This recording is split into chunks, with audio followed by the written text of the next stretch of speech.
And that's all consuming.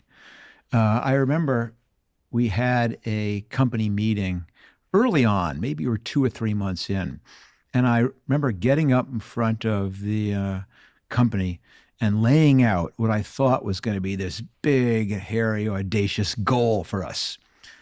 Someday, we're going to be one of the top 10 largest video chains in the United States, which in retrospect was a ridiculously trivial.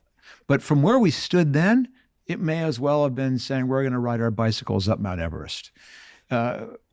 What hubris. Because even the 10th largest chain was many, many, many millions of dollars a year bigger than we were at the time. But something to aim for, and we actually passed that one way faster than we thought. And then you set your goal, eventually we're going to be as big as Blockbuster. In other words, if you were to set your goals to be what Netflix is now, I would be locked up. I would have been this most ridiculous flight of fancy hallucination you can imagine.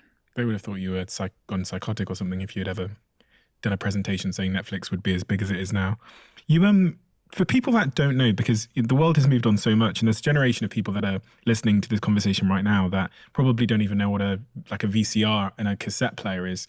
But you launched the business at a time when Blockbuster was the big incumbent, and Blockbuster was a store where you went to a physical location, you rented a cassette VCR, what do they call it? A VCR. A VHS tape.